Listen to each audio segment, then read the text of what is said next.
네, 여러분 안녕하세요. 네, 4월 8일 관세직 구관세직 시험에 출제된 회계원리 문제 해설해 드리겠습니다. 일단 출제 강평은 재무회계 20문제가 출제되었고요. 세무직과 동일 문제가 14문제가 아니라 13문제. 그러니까 13문제는 세무직 재무회계와 똑같습니다. 나머지 7문제가 추가 출제가 됐고요. 특이하게도 세무직에서 사채 문제가 재무회계 문제에 있었는데 관세직에서는 그 사채 문제 대신에 다른 문제를 냈어요. 그래서 세무직 문제와 열세 문제가 똑같습니다. 열세 문제가 똑같고 나머지 7문제는 별도 출제된 것 같습니다. 출제 유형은 당연히 동일인 것 같아요. 왜 그러냐면 9급 회계학, 그 세무직 회계학에서도 문제가 쉬웠듯이 역시 관세직 회계 원리도 엄청나게 문제가 쉬웠습니다. 그래서 평균 점수가 좀 약간 오를 것으로 예상됩니다. 그래도 열심히 노력하신 분들은 합격하실 거라고 믿고요. 이제 문제 직접 보시면서 해설해 드리겠습니다. 자, 1번 문제는 감가상각에 관한 문제죠. 잘못된 걸 찾는 문제인데 정답은 1번이 틀렸어요. 왜냐면 상각대상 금액은 110원에서 10원을 뺀 100원이거든요. 근데 상각대상 금액이 100원이 아니면 110원이라고 그랬습니다. 그래서 정답을 쉽게 찾을 수 있는 문제였고요. 2번 문제 보겠습니다. 2번 문제는 자기주식 거래에 대해서 자본총계 증가 얘기했는데 이 문제는 제가 수업 시간에도 많이 설명드린 건데요. 자기의 취득은 유상감자입니다. 이건. 따라서 감소하고요. 이건 유상증자예요. 재발행은 처분이죠. 증가를 합니다. 소각은 변동 없어요. 변동이 없는 거죠. 역시 유상증자. 재발행이니까. 금액이 작든 적든 여기서 고민하지 마세요. 800원에 재발행했든 600원에 재발행했든 무조건 증가예요. 그래서 증가하는 건 니은과 리을의 두 가지 항목이 되겠죠. 정답은 3번입니다. 3번 문제 보겠습니다. 이번에는 투자 목적이니까 투자 부동산인데요. 투자 부동산 같은 경우에는 두 가지 모형이 있어요. 원가 모형이 있고 공정가치 모형이 있죠.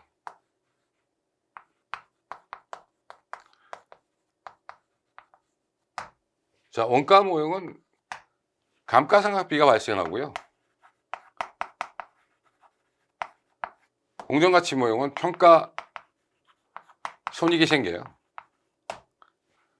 감가상각 안 하는 것 대신 하는 겁니다.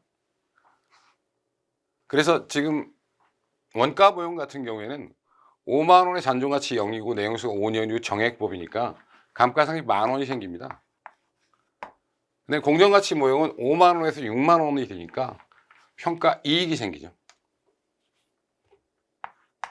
평가 이익이 10,000원이 생겨요. 그래서 회사가 원가 모형을 선택했을 경우에는 순이익이 감소합니다.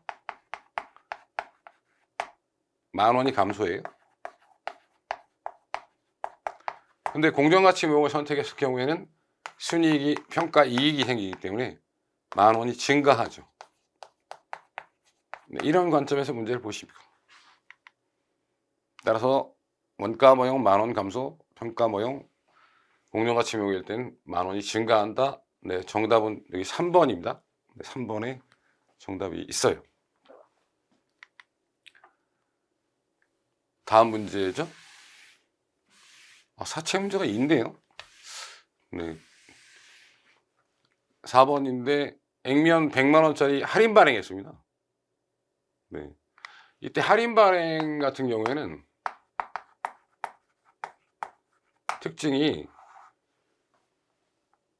발행가액이 낮으니까 할인 발행하지만 이자율이 중요하죠. 표시 이자율이 낮아서 그렇습니다. 표시 이자율이 시장 이자율에 미달되기 때문에 유효 이자율에. 네, 그래서 네, 올바른 설명이고요. 이자 비용은 증가하죠, 점점 장부가액에 따라서. 네, 이것도 맞고요. 총 이자 비용은 저희가 총 이자 비용이라고 할 때는 표시 이자의 합계, 총 표시 이자, 네, 액면이 100만 원이고 8% 8만 원씩 24만 원입니다. 3년이니까. 플러스 할인 차금이거든요. 지금 할인 차금 같은 경우에는 네, 49,727원이네요. 그래서 28만 9,727원이 발생하네요. 네, 24만 원이라는 게 거짓말입니다. 네, 그래서 잘못된 설명이 되겠죠. 네, 4번은 현금 이자는 8만 원이다. 그래서 3번이 역시 지금 잘못된 정답이 되겠습니다. 해설으로. 네, 정답은 3번입니다. 다음. 네, 5번 문제인데 손상차손 환입에 대한 얘기를 물어봤거든요. 그럼 그림을 그리는데요. 이게 7월 1일 날 샀다는 게 약간 문제, X1년도 7월 1일의 문제죠. 근데 7월 1일에 이게 얼마냐 그러면 36,000원이에요. 근데 3년짜리니까 정액법이면 36개월이니까 6개월 뒤에는 얘가 3만 원이 되는 거죠. 12월 31일. 근데 이 3만 원일 때 얘가 5,000원만큼 떨어져서 2만 5천 원이 된 거예요. 이 둘 중에 큰 금액이니까 네, 회수 가능액, 네, 순공정 가치가 되고요. 손상차손이 생깁니다. 이렇게. 근데 2만 5천 원인데 여기서 이제 이 1년 지나서 X2년도 12월 31일까지 이제 저희가 생각해야 될 금액이 10,000원을 생각해야 돼요. 왜 그러냐면 남아있는 기간은 정확히 2년 반이 남았어요. 2년 반. 근데 2년 반, 그럼 딱 1년에 10,000원씩 상각이죠. 그래서 얘가 네, 15,000원이 됩니다. 생각을 하고요. 근데 얘가 그냥 생각을 했으면 얘가 18,000원이에요. 네, 만약에 손상이 없었다면. 그런데 19,000원까지 회복을 했지 않았습니까? 19,000원으로 회복을 했는데 이건 불가능한 숫자고 환입은 3,000원밖에 안 되는 거죠. 환입이 되긴 되는데 환입은 3,000원이 되겠습니다. 네, 한도에 걸렸어요. 손상이 없었을 경우에 회복 시점에 장부가액을 한도로 한다는 점. 그래서 정답은 네, 2번이 올바른 정답입니다.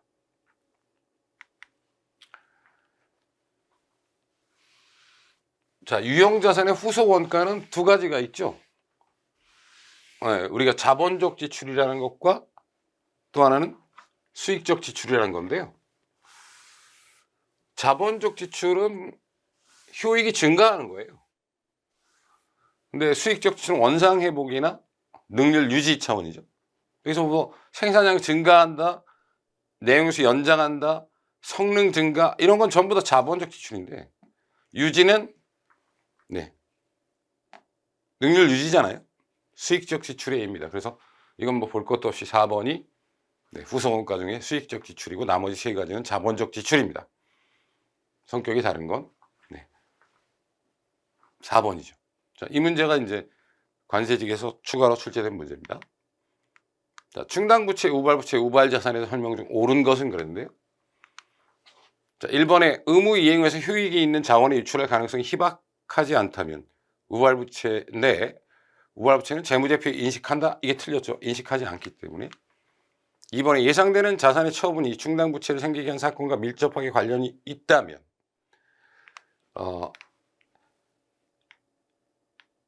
죄송합니다. 예상되는 자산의 처분 이익이 충당 부채를 측정하는데 고려한다. 고려하지 않습니다. 네, 틀린 지문이네요. 3번 수익의 실현이 거의 확실하다면 관련 자산은 우발 자산이 아니므로 해당 자산을 재무제표에 인식하는 것이 타당하다. 네, 올바른 설명이고요. 손실 부담의 계약을 체결하고 있는 경우에는 관련된 현재 의무를 충당 부채로 인식하고 측정해야죠. 네, 우발 부채가 아닙니다.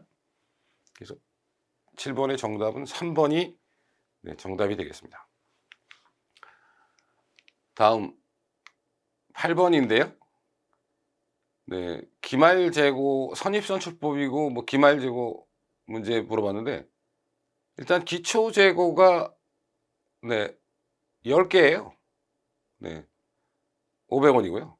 기중에 100개를 매입해서 500원에 매입했는데 운임이 들어왔으니까 550원이죠. 근데 하자가 있어 애누리 하니까 역시 500원. 그러면 선입선출법이든 무슨 법이든 아무 의미가 없어요. 중요한 건 숫자입니다. 숫자. 다 500원짜리니까 결과적으로 자 10개가 있었고 100개를 샀는데 내가 50개를 팔았으니까 남아있는 건 60개고 60개는 500원짜리다. 얼마냐? 3만 원이죠. 네, 그래서 정답은 2번 3만 원입니다. 네. 다음 9번 문제입니다. 자, 9번 문제는 현금흐름표 문제인데 내용이 옳지 않은 걸 찾는데 자, 이 문제에서도 뭐 세 문제 개설할 때 설명을 드렸지만 일정 시점이 아니지 않습니까? 일정 기간이잖아요. 네, 그래서 1번이 틀렸습니다. 네, 영업활동, 투자활동, 재무활동이 있다는 거고요. 나머지 보기 보시면 현금흐름표는 다른 재무제표 같이 사용되는 순자산의 변동, 재무구조, 변화하는 상황, 기회에 정하는 현금흐름의 시기 조절 능력, 평가 여러 가지 유용한 정보를 갖고요. 여기서 현금흐름, 역사적 현금흐름, 과거의 현금흐름이죠. 과거의 현금흐름 정보는 미래 현금흐름의 그 시기 확실성에 대한 지표로 사용되고 과거 추정에 대한 미래 현금흐름의 정확성을 검증하고 수익성 현금흐름 관계 및 물가 변동 영향을 분석하는 데 유용하다. 네, 올바른 설명을 드립니다. 1번이 틀렸어요. 네, 10번 문제인데 지금 보면 가가 뭐냐 찾는 거예요. 자본의 증가를 가져오는 자산 증가, 부채 감소. 자본 청구권에 이건 제외한다. 이건 수익이에요. 네, 수익이죠. 가본 수익입니다. 비용은 네, 됐고요. 청구권은 이거 뭐겠어요? 청구권은 부채 아니면 자본인데 부채죠. 볼 것도 없어요. 그 다음에 자원 자산이죠. 네. 이거 여기 거 굳이 볼 필요도 없네요. 네. 읽어볼 필요도 없죠. 청구권과 자원 자산이죠. 근데 청구권은 부채와 자본이고 다음은 네, 보겠습니다. 수익 자산 부채 자산 이렇게 돼 있는 게 4번에 있네요. 4번에 수익 부채 자산 네, 4번 네, 10번의 정답인가요? 네, 4번입니다. 그 다음에 질적 특성에 대해서 틀린 것 찾는 건데 자 1번을 보면은 표현 추기성이가 나왔어요. 표현 추기성은 모든 면에서 정확한 것을 의미하지는 않는다. 오류가 없다는 것은 현상의 기술에 오류나 누락이 없고 보고 정보를 생산하는 데 사용되는 절차의 선택과 적용 시 절차상 오류가 없다는 것을 의미한다. 올바른 설명이죠. 비교 가능성은 통일성이 아니다. 맞아요. 정보가 비교 가능하기 위해서는 비슷한 것은 비슷하게 보여야 하고 다른 것은 다르게 보여야 한다는 의미다. 네. 그래서 제가 이건 특히 비교 가능성은 잘 설명드렸죠. 일관성과도 다르다. 통일성하고는 또 완전히 다른 개념이다. 이렇게 설명드렸습니다. 3번 보강적 질적 특성은 가능한 극대화돼야 한다. 그러나 보강적 질적 특성은 정보가 목적 적합하지 않거나 나타내고자 하는 바를 충실하게 표현하지 않으면 개별적으로 집단적으로 정보를 유용하게 할 수 없다. 네, 당연하죠. 보강적 질적 특성은 목적 적합성과 충실한 표현을 보강하는 거예요. 네, 보강제입니다. 그래서 이게 주목적, 근본적 질적 특성이 네, 훼손되면 유용하지 않아요. 어떤 경우는. 4번은 하나의 경제적 현상은 여러 가지 방법으로 충실하게 표현될 수 있어. 동일한 경제적 현상에 대해서 대체적인 회계 처리 방법을 허용하면 비교 가능성이 증가한다. 대체적인 회계 처리 방법을 허용하면 비교 가능성은 어렵죠. A 회사는 1번, B 회사는 2번으로 했다. 그럼 비교하기가 어렵지 않습니까? 그래서 우리 회계 기준의 목표가 대체적 회계 처리의 방법을 축소하는 그런 것이 되겠습니다. 4번이 잘못된 설명이네요. 그래서 지금 11번 정답은 4번입니다. 네, 비용 계정이 나왔네요. 이건 보면 5월 1일 날 소모품을 샀군요. 10만 원을 샀어요. 기말에 여기 날짜 12월 31일 날 차별의 소모품 했네요. 그러니까 여기 이런 식으로 했네요. 소모품하고 2만 원 했고요. 소모품비 2만 원 했습니다. 그리고 그 전에 회계 처리는 소모품 B로 처리했네요. 이 회사가 구입하면서 10만 원을 구입하면서 현금이 나갔는데요. 참, 한 2000년도 초반 출제 문제 같습니다. 20년 전 출제네요. 이런 문제. 어차피 저도 참 결과적으로 소모품비는 8만 원이라는 얘기고요. 10만 원에서 2만 원 줄였으니까. 옳지 않은 거 그랬는데 비용으로 인식한 틀렸네 1번이. 소모품과 관련해서 비용으로 인식한 금액이 2만 원이다? 아니죠. 8만 원이죠. 8만 원. 수정공개는 소모품 2만 원, 소모품 맞습니다. 기말 소모품 2만 원 맞고요. 전액 비용 처리했고 맞죠.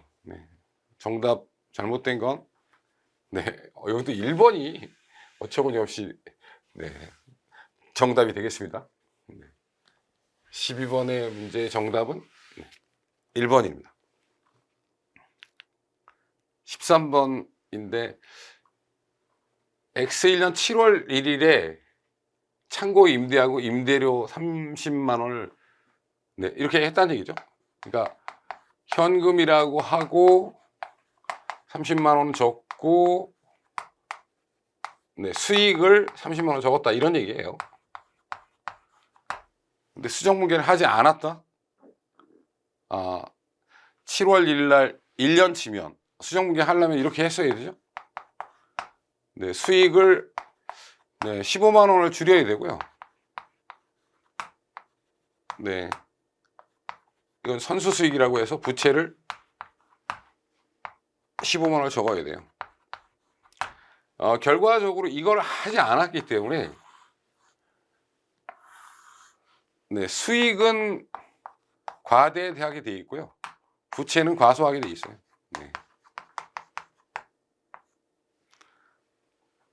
자, 이건 잘못된 거고요. 그러니까 옳은 거 찾는 거니까.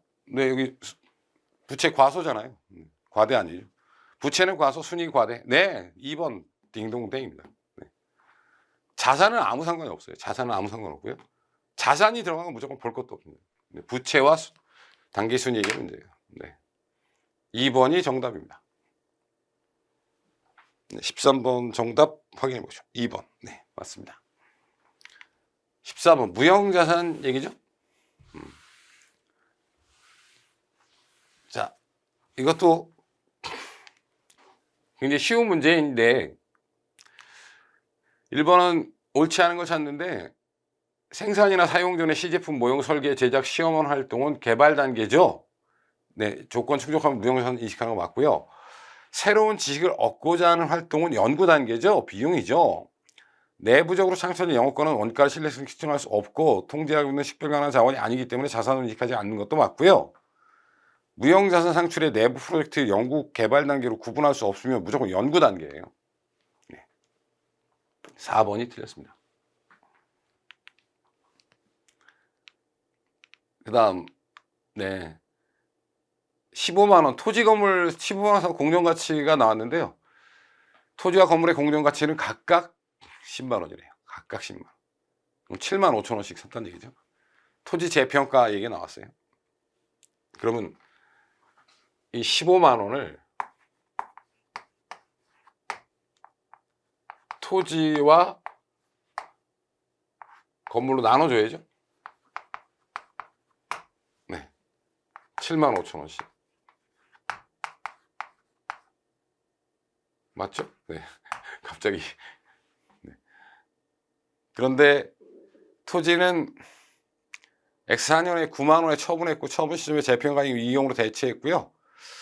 토지 관련 회계 처리에 대해서 토지에 대해서만 얘기하네. 네, 그럼 일단 제가 설명드릴게요. 7만 5천 원이었는데요. 8만 원이 되네요. 8만 원으로 올라가요. X 1년 만에. 그래서 다 7만 원이 되네요. 그래서 다시 9만 원이 돼요.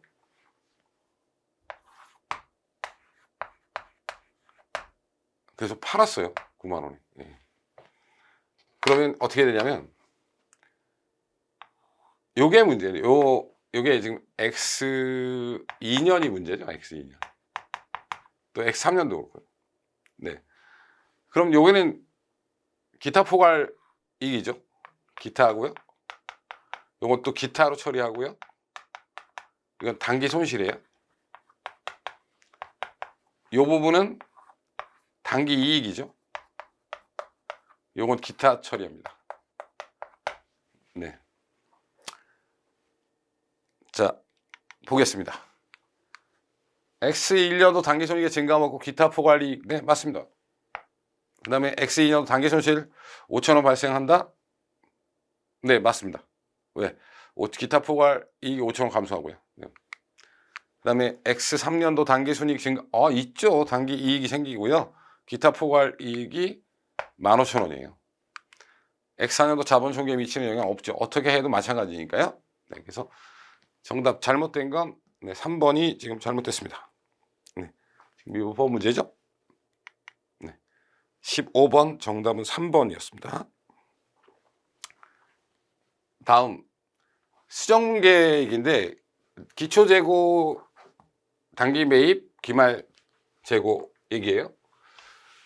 그러면 원래 압축 분계가 안 되는데 이걸 간단하게 일단 매출원가 계산은 얼마입니까? 5천 원이에요. 그러니까 차변에 매출원가 5천 원 나오고요.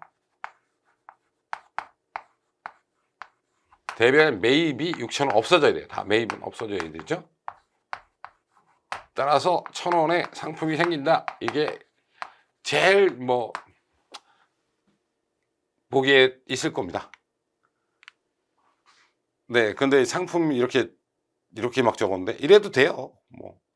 상관은 원래는 이렇게 적으면 안 되는데 4번이 어쨌든 이 가장 올바른 설명이죠.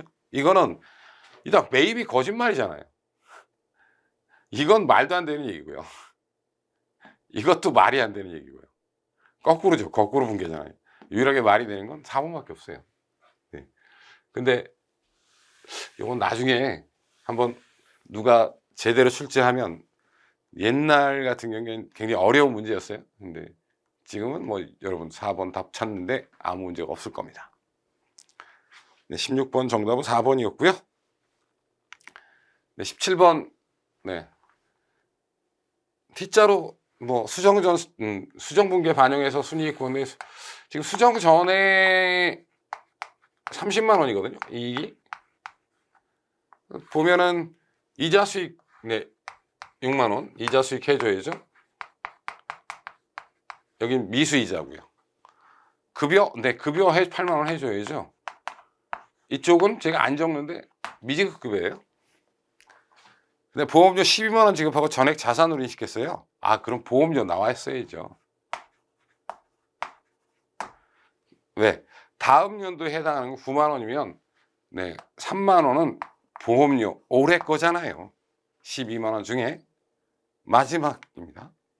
임대료 24만 원 전액 수익으로 했는데 올해 거 8만 원밖에 안 된대요. 그러면 임대료가 취소돼야 돼요. 임대료 취소되는 게 자그마치 16만 원이네요. 네. 이렇게 되면은 단기 순이익 증가하는 건 6만 원인데 감소하는 게 21이에요. 그래서 네, 수정 후에 네, 이익은 네, 9만 원이 되겠습니다. 정답은 2번이네요. 네. 2번에 9만 원. 네, 9만 원이 지금 문제의 정답이 되겠죠. 그 다음에 지금 당좌 비율은 100%가 안 되고요. 유동 비율은 140% 넘어요. 매입 채무를 현금으로 상환했다고요. 아, 그러면 이건 비율이 1보다 클 때와 비율이 1보다 작을 때 분자와 분모의 동액 감소거든요. 그럼 비율이 역으로 갑니다. 그래서 증가해요. 비율이 증가하는데 얘는 비율이 순회 관계로 비율이 감소합니다. 네. 그 비율이 감소하게 돼요. 네, 감소는 요건 감소 그대로 가고요. 요건 역으로 갑니다. 네. 따라서 유동 비율은 증가할 거고 당좌 비율은 감소할 거예요. 네. 지금 18번의 정답은 2번입니다. 네. 2번. 네. 뭐 이미 예상했던 충분한 문제고요. 다음에 19번은 장부 마감 전 오류 상황인데 전부 다 X1년도의 오류예요. X2년의 매입을 X1년으로 했고요. X1년의 기말 재고를. 그러면 전기 오류인데요. 먼저 매입의 오류부터 보여드리면 일단 매입을 증가시켜야 돼요. 매입, 즉 매출원가죠. 매입은 매출원가로 대체될 거니까 금액은 10,000원이고요. 네, 이익잉여금입니다. 이쪽 처리는 전기 이익잉여금을 10,000원을 하고요. 그 다음에 두 번째 것은 기말 재고를 과대 계상했다고요. 그럼 기초 재고니까 이번에는 네, 매출원가를 줄여야 되네요. 20,000원을 줄이고요. 그리고 이익잉여금으로 처리합니다. 따라서 전기 2월 이익잉여금이 네, 10,000원이 감소하고 네, 단기 비용이 10,000원이 네, 줄어듭니다. 따라서 순이익은 10,000원이 증가합니다. 네. 19번 정답 2번입니다. 네. 2번이 되겠네요. 20번입니다. 네. 옳지 않은 건 물어봤는데 마지막 문제네요. 네. 문제가 쉽기 때문에 해설 강의가 그렇게 길 필요가 없었죠. 이렇게. 재무제 표시에 대한 설명으로 옳지 않은 것은인데 1번 보시면 단기손익과 기타 포괄손익은 단일 포괄손익의 두 부분으로 나눠 표시할 수 있지만 단기손익을 별개의 손익에 할 수 있습니다. 네, 포괄손익계산서를 두 장으로 만들 수가 있어요. 손익계산서와 포괄손익계산서로. 네, 당연히 가능하거든요. 1번이 틀렸고요. 여기는 볼 것도 없습니다. 네, 2번, 3번, 4번은 특별히 어려운 지문도 아니기 때문에 네, 여기까지입니다. 네, 긴 시간 동안 공부하시느라 고생하셨는데 문제가 좀 쉽게 나왔네요. 아무쪼록 수고하셨습니다. 감사합니다.